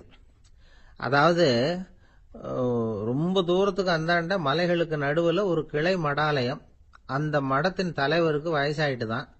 அதனால தலைமை பொறுப்பை வேற ஒருத்தர்கிட்ட ஒப்படைக்கலாம் அப்படின்னு முடிவு பண்ணாராம். உடனே ஒரு லாமாவை கூப்பிட்டார். அவர் மூலமா தலைமை மடாலயத்துக்கு செய்தி அனுப்புனார், பொருத்தமான வாரிசு ஒருத்தரை அனுப்பி வைக்கும்படியாக. அந்த வாலிப லாமா புறப்பட்டார். காடு மேடெல்லாம் நடந்து போறார். ரொம்ப நாள் கழிச்சு தலைமை பீடத்தை அடைஞ்சார். தலைமை குரு கிட்ட விவரத்தை சொன்னார். தகுதியான ஒருத்தரை அனுப்பி வச்சா அழைச்சிட்டு போறேன் அப்படின்னார். சரி, நாளைக்கு காலையில் நீங்க அவங்க எல்லாரையும் அழைச்சிட்டு போகலாம்னார் அவரு. அவங்க எல்லாரையுமா? அங்க தேவைப்படுறது ஒருத்தர் தானே அப்படின்னார் இவர். ஆமான்னார். அப்புறம் ஏன் எல்லாரையும் அழைச்சிட்டு போக சொல்றீங்கன்னார். அது இப்போ உனக்கு புரியாது. நான் ஒரு 100 பிக்குகளை அனுப்புறேன், அதாவது பிட்சுகளை.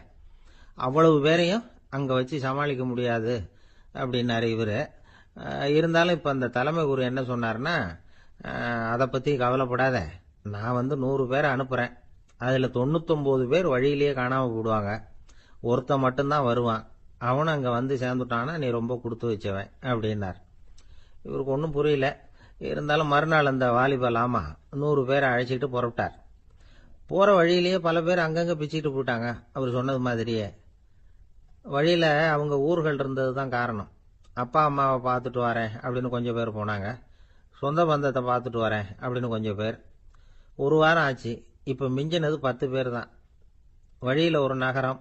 அங்க சில பிட்சுக்கள் சந்திச்சாங்க. எங்க மடத்து தலைவர் இறந்துட்டார், உங்கள யாராவது ஒருத்தர் எங்களுக்கு தலைவராக முடியுமா அப்படின்னு கேட்டாங்க. 10 பேரும் தயார். அதுல ஒருத்தரை அழைச்சிட்டு அவங்க போயிட்டாங்க. இன்னொரு ஊர்ல சில பேர் வந்தாங்க, வழி மறிச்சாங்க.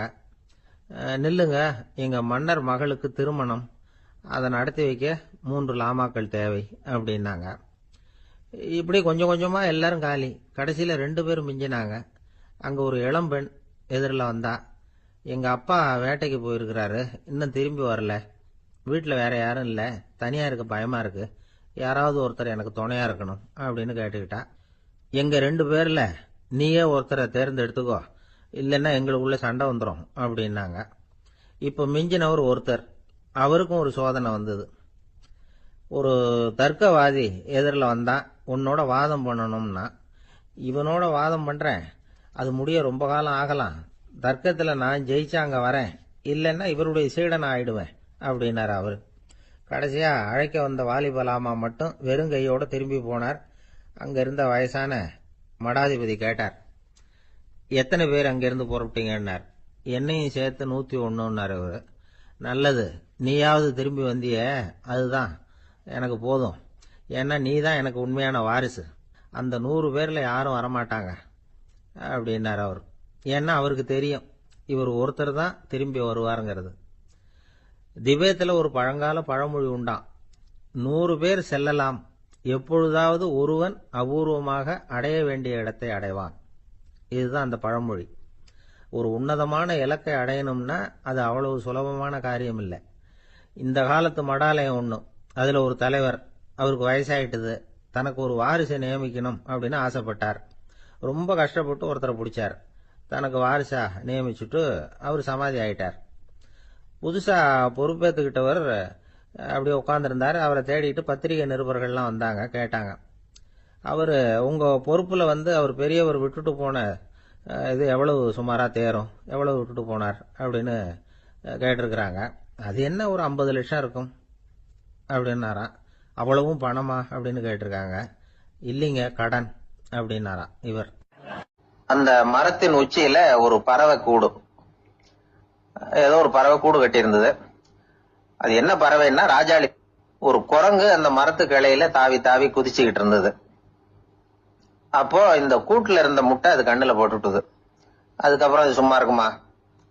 விளையாட்டா ஒரு முட்டையை எடுத்தது, மரத்தை விட்டு கீழே இறங்குச்சு. கீழே ஒரு குப்பை மேட்டில் ஒரு கோழி சில முட்டைகளை அது பாட்டுக்கு இட்டு வச்சிருந்தது. குரங்கு தன் கையில இருந்த ராஜாளி பறவையோட முட்டைய அந்த கோழி முட்டைகளோட சேர்த்து போட்டுட்டு போயிட்டுது. கோழி வந்தது, பார்த்தது, அதுக்கு ஒன்னும் வித்தியாசம் புரியல. தன்னுடைய முட்டைகளோட சேர்த்து அந்த ராஜாளி முட்டையையும் சேர்த்து அடைகாத்துது. கொஞ்ச நாள்ல குஞ்சுகள்லாம் பொரிச்சுது, எல்லாம் முட்டை விட்டு வெளியில வந்தது. ராஜாளி பறவையோட குஞ்சு அந்த கோழி குஞ்சுகளோடவே சேர்ந்து வளர்ந்தது. மற்ற கோழி குஞ்சுகள் போலவே இதுவும் குப்பையை கிளறிச்சு புழு பூச்சிகளை சாப்பிட்டது. காக்கைகள் தாக்கிறதுக்கு வந்ததுன்னா மற்ற கோழி குஞ்சுகள் மாதிரியே இதுவும் பயந்து போய் தாய் கோழியின் சிறகுகளுக்கு உள்ள வந்து ஒளிஞ்சுக்கும். இப்படியே கொஞ்ச காலம் போச்சு. குஞ்சுகள்லாம் வளர்ந்து பெருசாயிட்டுது. சிலது சேவல்களாச்சு, சிலது கோழிகளாச்சு. அந்த ஒண்ணு மட்டும் ராஜாளி ஆச்சு. ஆனா ஒரு விஷயம், தான் ஒரு ராஜாளிங்கிறது அந்த பறவைக்கு தெரியாது. தன்னையும் ஒரு கோழின்னே அது நினைச்சுக்கிட்டு இருக்கு. அப்படி நினைச்சுக்கிட்டு குப்பை மேட்டை கிளறிக்கிட்டு இருக்கு. ஒரு நாள் சாயந்தர நேரம் இந்த ராஜாளி பறவை கீழே அது பாட்டுக்கு வழக்கம் போல குப்பையை கிளறிக்கிட்டு இருக்குது. அப்போ அண்ணாந்து பாக்குது. வானத்துல உயரத்துல கூட்டமா ராஜாளி பறவைகள் உல்லாசமா வட்டம் அடிச்சு பறந்துகிட்டு இருக்கு. அதே இது பாக்குது. இதுக்கு மனசுக்குள்ள ஏக்கமா போச்சான். அப்போ இதுக்கு ஆண்டவன் பேர்ல கோபம் வந்துதான். ஆண்டவனுக்கு என் பேர்ல ஏன் இந்த ஓர வஞ்சனை? என்னையும் ஒரு ராஜாளியா படைச்சிருந்தா நானும் கூட இந்நேரம் ஆகாயத்துல உல்லாசமா பறந்துகிட்டு இருப்பேனே அப்படின்னு நினைச்சு வருத்தப்பட்டுதான். இது வேடிக்கையா இருக்குல்ல? ஒரு வகையில பார்த்தா நாம கூட இந்த ராஜாளி பறவை மாதிரி தான் வாழ்ந்துகிட்டு இருக்கோம் அப்படிங்கிறார் ஒரு உளவியல் நிபுணர். நம்மால எவ்வளவு வேலை செய்ய முடியும் அப்படின்னு நாம நினைச்சுக்கிட்டு இருக்கிறோமோ அதை விட பல மடங்கு நம்மால வேலை செய்ய முடியுமா, பல மடங்கு வேகமாவும் வேலை செய்ய முடியும் அப்படிங்கிறார் அவர். நம்முடைய முழுமையான பலம் என்னங்கிறது நமக்கே தெரியறது இல்ல. அதுதான் கஷ்டம். நம்முடைய பலம் தெரியாததுனாலதான் நாம எதுக்கு எடுத்தாலும் பயந்துகிட்டு இருக்கிறோம். ஒரு ஆள் இருந்தான். அவனுக்கு எப்படின்னா கோழியை கண்டா பயப்படுவான். ஏன் கோழியை கண்டா பயம்னா, அவனுக்கு மனசுக்குள்ள தான் ஒரு புழுன்னு நினைப்பு. தன்னை ஒரு புழுவா நினைக்கும் பொழுது, புழுன்னா கோழி வந்து கொத்தும்ல, அதனால கோழியை கண்டு பயப்பட ஆரம்பிச்சிட்டான். இவன் நடுங்கிருவான். எதிரில் கோழி வந்ததுன்னா உடம்பு பூரா நடுங்க ஆரம்பிச்சிடும். வீட்டுல இருக்கிறவங்க பார்த்தாங்க. இவனை அழைச்சிட்டு போய் ஒரு மனநோய் மருத்துவமனையில சேர்த்துட்டாங்க. அங்க உள்ள டாக்டர் இவருக்கு சிகிச்சை எல்லாம் கொடுத்தார். ஒரு வாரம் இவனை தங்க வச்சு வேண்டிய சிகிச்சை எல்லாம் கொடுத்து மன ரீதியா அவனை மாத்தி, சரி இனிமே நீ வீட்டுக்கு போகலாம்னு சொல்லி அனுப்பி வச்சார். வீட்டுக்கு புறப்பட்டான்.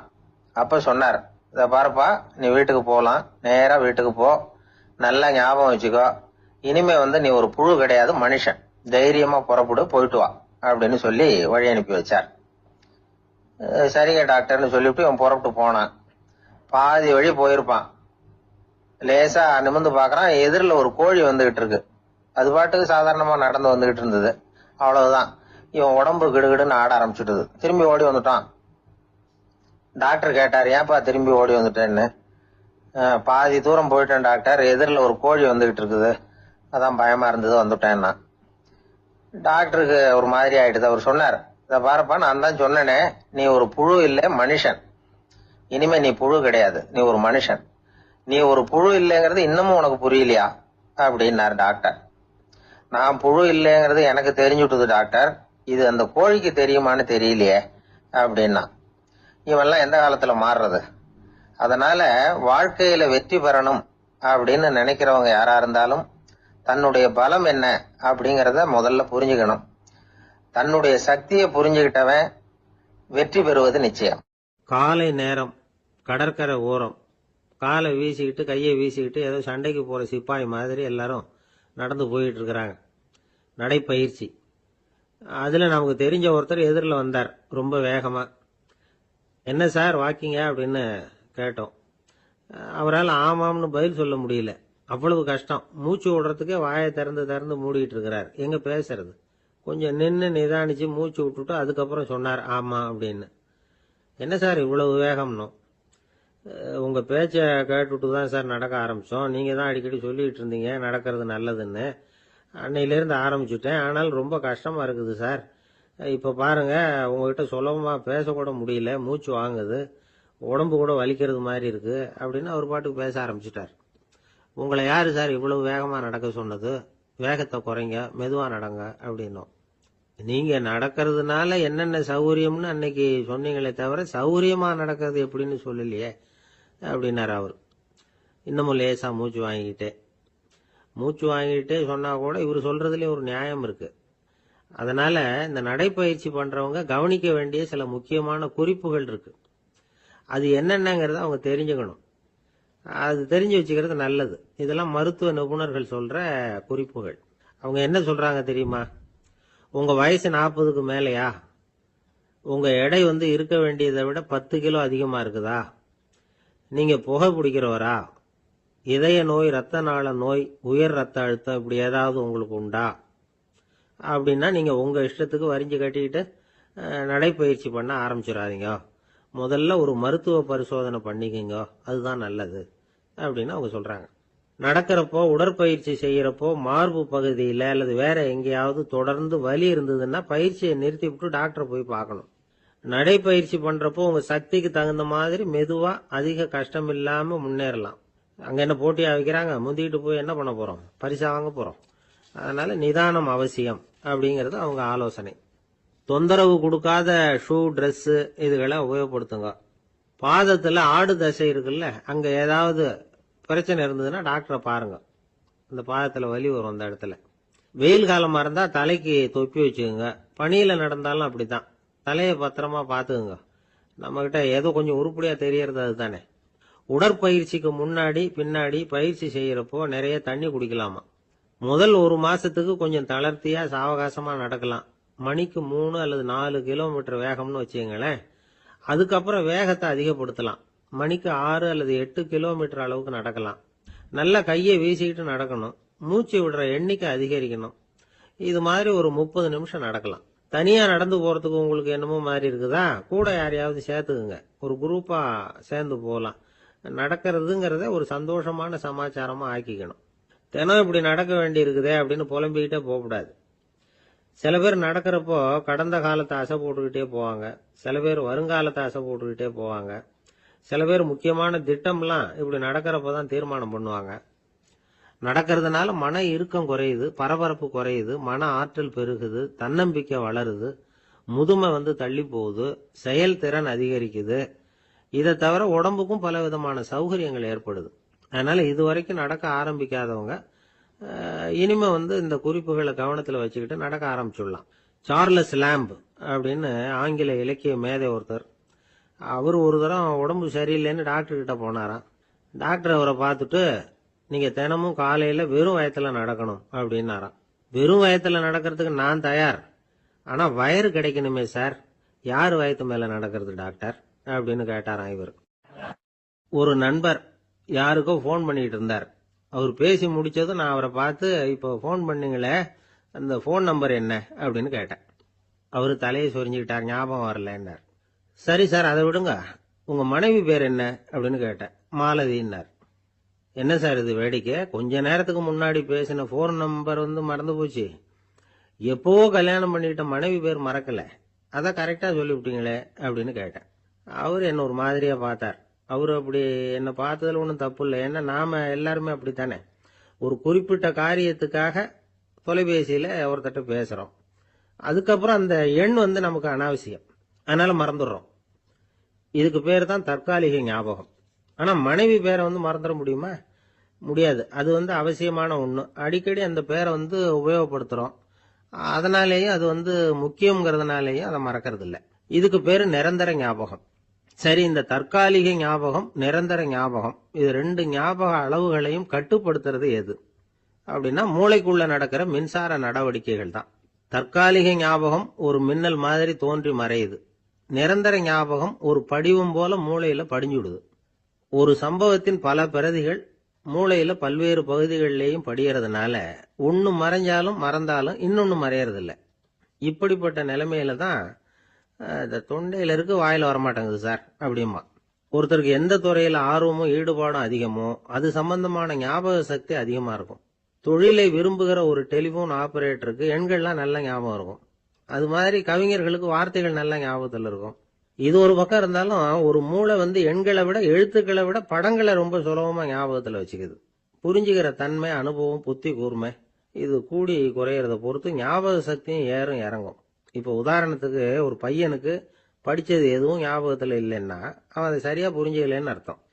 இந்த மறதிங்கிறது எந்த சமயத்துல ஒரு பிரச்சனை ஆகுது தெரியுமா?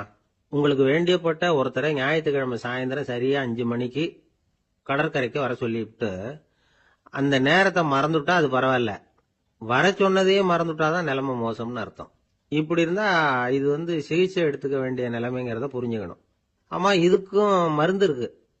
ஆனா மூளை குறிப்பிட்ட அளவுக்கு கீழே இயங்குறப்போ இன்னொன்னு சொல்லுவாங்க, இந்த நியூரோ டிரான்ஸ்மிட்டர் அப்படின்னு சொல்லுவாங்க. அப்படிங்கிற மூளை ரசாயனம் ரொம்பவும் குறைஞ்சு போறப்போ மட்டும்தான் உபயோகப்படும். டாக்டர் என்ன சொல்றாங்க தெரியுமா? மூளையை பொறுத்த வரைக்கும் அதுல ஞாபக சக்தி அதிகமா உள்ள மூளை, மறதி உள்ள மூளை அப்படின்னு ஒண்ணும் கிடையாது அப்படிங்கிறாங்க. நினைவு வச்சுக்கிறதுக்கு பயிற்சி அளிக்கப்பட்ட மூளை, பயிற்சியற்ற மூளை அப்படின்னு வேணும்னா சொல்லலாம் அப்படின்னு சொல்றாங்க. அதனால நம்ம ஞாபக சக்திங்கிறது நம்ம கிட்ட இருக்கிற பயிற்சி, முயற்சி இதை பொறுத்து தான் அமையும். ஒருத்தர் ஒரு பென்சிலை எங்கேயோ வச்சுக்கிட்டு தேடிக்கிட்டு இருந்தார். அப்புறம் என்னமோ தீவிரமா யோசனை பண்ணி அதை ஞாபகப்படுத்தி பார்த்துக்கிட்டு இருந்தாராம். எதிரில் உட்கார்ந்து இருந்தவர் சொன்னார், பென்சிலை தானே தேடிட்டு இருக்கீங்க, அது உங்க வலது காதுல இருக்குது சார் அப்படின்னாராம் அவரு.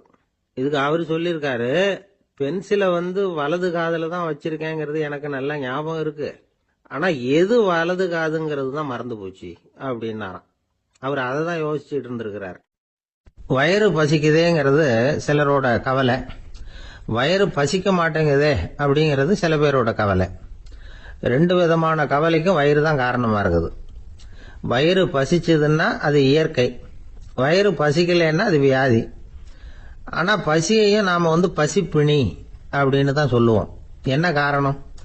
வியாதியை போக்க வேண்டியது எவ்வளவு முக்கியமோ அதை விட முக்கியம் பசியை போக்க வேண்டியது. ஒரு சமுதாயத்துல பசிப்பிணியே இருக்கக்கூடாது, அதுதான் நல்ல சமுதாயம். பசியை போக்கணும்னா சாப்பாடு போடணும், பசியின்மையை போக்கணும்னா வைத்தியம் தான் பண்ணணும். இது சம்பந்தமா எவ்வளவோ ஆராய்ச்சிகள் நடக்குது, நிறைய மருந்து கண்டுபிடிச்சிருக்கிறாங்க. நம்ம உடம்புல பசியை தூண்டக்கூடிய பகுதி எது, இதை முதல்ல தெரிஞ்சுக்கணும் இல்லையா? நாம சாப்பிடுற ஆகாரம் செரிக்கிறதுக்கு எது காரணம் தெரியுமா? நம்ம மூளையோட பின்பகுதி தான் அதுக்கு காரணமா இருக்குதாம். மூளையின் பின்பகுதியில நரம்பு செல்களால் ஆன 2 வகையான ஆரக்சின்கள் தான் பசியை உண்டாகுது அப்படின்னு கண்டுபிடிச்சிருக்கிறாங்க. 2 ஆய்வாளர்கள் இதை கண்டுபிடிச்சிருக்காங்க. அவங்க 2 பேரும் டெக்சாஸ் பல்கலைக்கழகத்துல ஹார்வர்டு ஹக்ஸ் மருத்துவ கல்வி நிலையத்தில் பணிபுரிகிறவங்களாம். உண்பது தேவைங்கிறது உணரப்படும் போது மூளையின் அந்த குறிப்பிட்ட பகுதி ஆரக்சின் அப்படிங்கிற ஹார்மோன்களை சுரக்கும், அது பசி உணர்வை தூண்டும் அப்படிங்கிறது தான் அந்த ஆய்வாளர்களின் கண்டுபிடிப்பு. இந்த ஆரக்சின் வேற சில உயிரினங்கள்லயும் உண்டு. இப்ப எலிகள்ல கூட இது இருக்குது. அதனால எலிகளை வச்சு இது சம்பந்தமா ஆராய்ச்சி பண்ணாங்க. எலிகள் உடம்புல ஆரக்சினை செலுத்தி பார்த்தாங்க. உடனே என்னாச்சு தெரியுமா? அந்த எலியெல்லாம் பசியால துடிக்க ஆரம்பிச்சுட்டுது. எதையாவது தின்னு பசியை தீர்த்தா போதுங்கிற அளவுக்கு அந்த எலிகள்லாம் அல்லாட ஆரம்பிச்சுட்டுது. இயல்பா சாதாரணமா அந்த எலிகள் எவ்வளவு சாப்பிடுமோ அது மாதிரி 8 முதல் 10 மடங்கு அதிகமான ஆகாரத்தை 1 மணி நேரத்துக்குள்ள சாப்பிட்டு தீர்த்துட்டுதான். சில எலிகளின் மூளையில இந்த ஆரக்சின் அளவை கட்டுப்படுத்தி பார்த்திருக்கிறாங்க. உடனே என்னாச்சு தெரியுமா? அதெல்லாம் சாப்பாட்டை கண்டா முகத்தை திருப்பிட்டு போக ஆரம்பிச்சுட்டுதான். அந்த எலிகளுக்கு பசி எடுக்கலையா. இந்த ஆராய்ச்சியின் அடிப்படையில பசியை எடுக்காமல் இருக்கிற மனிதர்களுக்கும் பசியை தூண்ட முடியும் அப்படின்னு சொல்லி ஆராய்ச்சியாளர்கள் தெரிவிச்சிருக்கிறாங்க.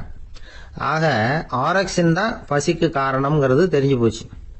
சரி, இந்த ஆரக்சின் அப்படின்னா என்ன? அது ஒரு கிரேக்க சொல், அதுக்கு பசின்னு அர்த்தம். நம்ம ஆளுங்களுக்கெல்லாம் பசியை தூண்டுறதுக்கு மருந்து தேவையில்லை, பசியை குறைக்கிறதுக்கு தான் மருந்து தேவை. ஒரு அம்மா டாக்டரை தேடி